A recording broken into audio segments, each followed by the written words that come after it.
Hello, my name is Abigail and welcome back to Polyglot Progress. I have had a bad week, and while 98% of it has been completely unrelated to language learning, I've found myself feeling a little bit frustrated with my Bulgarian recently, and now felt like a good time to make a video about something I've wanted to talk about for a while, which is frustration in language learning. Though frustration isn't always exclusively a bad thing because it can serve as a sign for you that things need to change in what you're doing, it can be really disruptive and overall quite damaging to your motivation to learn a language, and is also just not a fun emotion and feeling to be having. So today I just want to talk a little bit about the causes of frustration and ways that we can avoid or overcome that frustration. And with that, I just want to point out that while I am going to be talking about frustration within language learning and the things in language learning that can cause frustration, sometimes feeling frustrated in language learning actually has nothing to really do with language learning. Sometimes, like for me this last week, there are things going on in your life outside of language learning that exacerbate those little moments of irritation or anxiety or struggle within your language learning and create full-blown frustration. Assessing whether your frustration is actually just coming from your language learning or is actually really caused by outside frustration or anxiety or stress can help you to figure out what needs to change in order to feel less frustrated when studying your target language. And I think that this is really, really important when the frustration ends up not coming directly from your language learning and is impacted by your outside life. Because in those cases, sometimes the healthiest thing and the thing that is going to be best for your language learning long term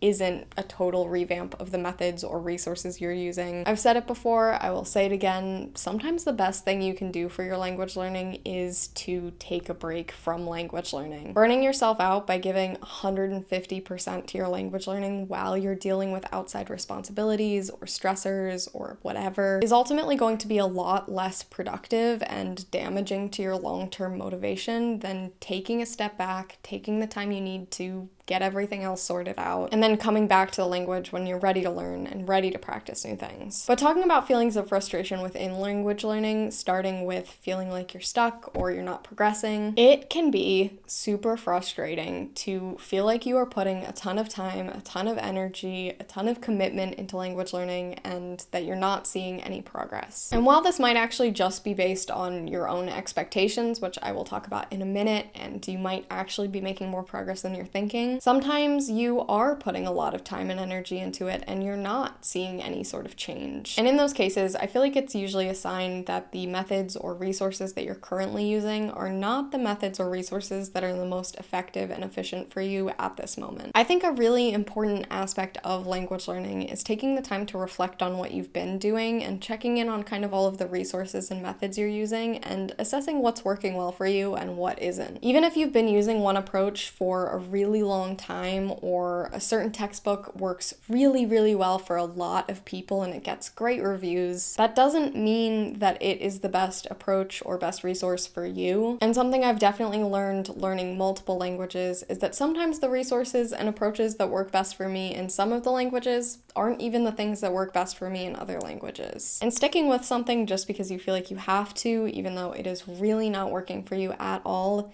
is going to be extremely frustrating. So finding resources and methods that you really enjoy using and that you feel like are effective for you are really going to help to reduce that feeling of frustration, even if it is a really difficult language for you. That said, it can be really easy to get so caught up in trying to find the perfect method or the perfect resource that you don't actually get to study your target language at all. So don't dwell on trying to find the perfect resource or that feeling of desperately needing to progress faster and needing to find the resource that will do that. Just focus on where you're at right now, what needs to change in order to get you where you want to be, and what you can do in the meantime to work on that. From there, I think it's really just about trusting the process and knowing that you can always go back and change your methods and your resources again down the line if they're still not working for you. And just keep in mind that I don't think there's a resource out there that you can get absolutely nothing out of. Even if you feel like you've been using a textbook for a really long time and now you've realized that it's not the best resource for you and you're really frustrated that you haven't seen progress and that you've been sticking with that, chances are you at least improved your vocabulary or maybe grasped one grammar concept or were you're able to read a whole exercise on your own. They may be small things, but I think it's really important to not be too hard on yourself for time that is supposedly wasted, because I don't think any of it is. You can only continue to find things that work better for you in the future and celebrate the things that you did accomplish in that time. Speaking of mindset, when it comes to feeling frustrated because you feel like you're not meeting expectations, my biggest piece of advice is to set realistic expectations for yourself. I recently made a video on sticking to your goals, and I talked a little bit about how it is so important to set realistic goals, because setting unrealistic goals just makes it so much harder to accomplish them. Not just because it's harder to accomplish them, but because it will affect your motivation and make it harder to actually work on those goals. And in exactly the same way, setting unrealistic goals or unrealistic expectations for yourself is going to lead to a lot of frustration from feeling like you're never actually achieving what you set out to do. Like I said in that video, setting realistic goals and expectations for yourself does not have to mean setting really easy goals or having really low expectations for yourself. It's really just about taking a look at your current lifestyle and commitments and responsibilities and recognizing what is and isn't realistic to expect of yourself right now. When it comes to friends, family, coworkers, whoever else might have an opinion or expectations for your language learning, the biggest thing to remember is that you are the person learning the language and they are not. Your expectations are the only expectations you have to meet, and also everyone else's expectations of you are going to be unrealistic, even if they are things that you could realistically achieve. And that's going to sound weird, but you are the only person who knows how much time you can really commit to a language, your schedule, your commitments, your current level of comfortability using it, what you find your strengths are in language learning, what you find really difficult, what you want out of language learning, because it's not always the same as what other people would want out of a language they learn, your current mental health, your current physical health, literally everything else in your life. And so while it can be really easy, I know at least for myself, to feel really impacted by what other people expect of me when it comes to my language learning, the biggest thing for me to remember, and that I would say for all of you to remember, is just that they don't know everything about where you're currently feeling you are with your language, as well as all of the things that impact your learning itself. While your cousin's friend may have reached a B2 speaking level in the same language you're studying in a year, that doesn't mean that that is realistic for you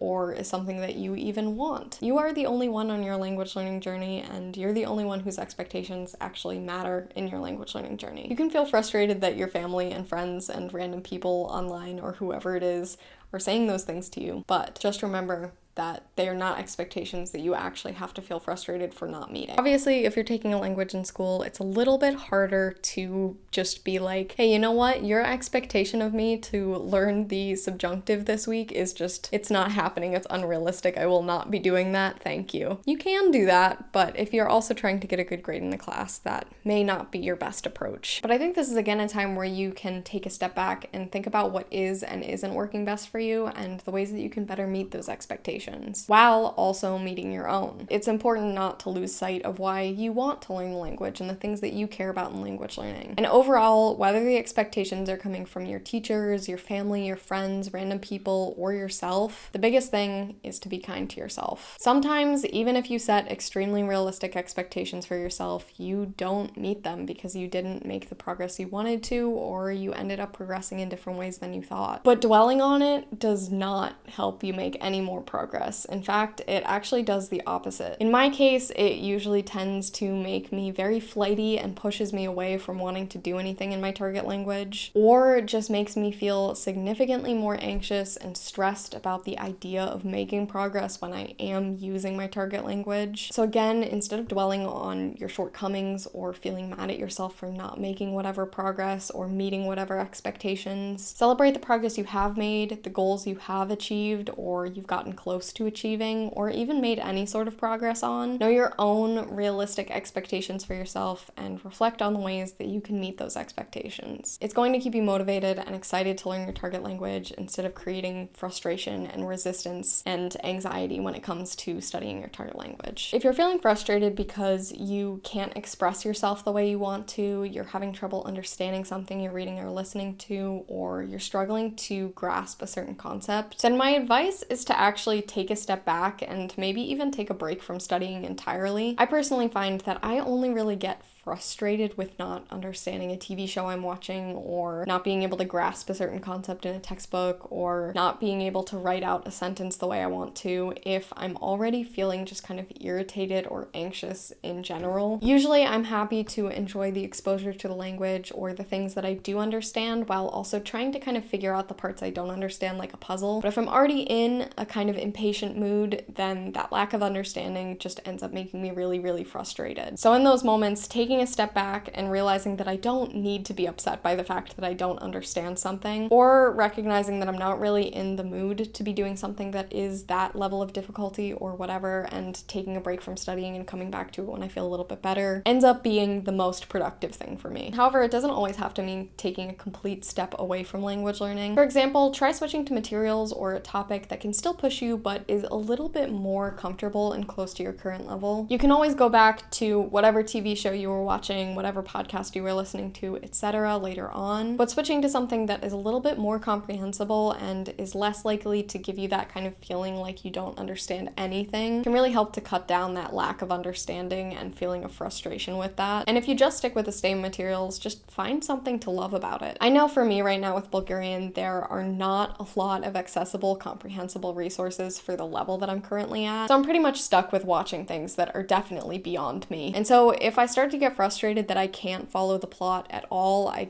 really don't know enough words and I'm not really given enough context to figure it out, I found the thing that I really love and can still make the experience enjoyable is to just focus on the sounds of the language. I originally became curious about Bulgarian because I heard it and I loved the way that it sounded. And so now if I am watching a YouTube video or an episode of a TV show and I find that I'm not really following and I'm starting to get frustrated at that lack of understanding, I can turn it into an experience that isn't frustrating and is actually really motivating by just listening to the sounds and remembering why I started and getting that motivation to continue to learn. I think the key to this is just figuring out how you can shift that feeling of frustration from not understanding or struggling with something to instead be on something that you really enjoy and you really love, even if you can't 100% understand it yet. Overall, I think the key to avoiding and overcoming all of these types of frustration really just comes down to embracing the journey. Doing things that you like to do and things that work well for you, regardless of whether those are the things that other people find work well for them. Having realistic expectations for yourself and knowing what those are. Not having an all or nothing mindset when it comes to your learning habits or your progress with your target language. And feeling comfortable with and finding enjoyment with where you're currently at, even if that's not understanding 70% of what you hear or needing to look up a ton of words when you read something, are all going to reduce frustration and in general just make language learning a much better experience for yourself. I hope this video helped you out if you're currently feeling frustrated. If you have any other tips, I would love to hear them down below. I will see you next Wednesday, and remember, practice makes progress.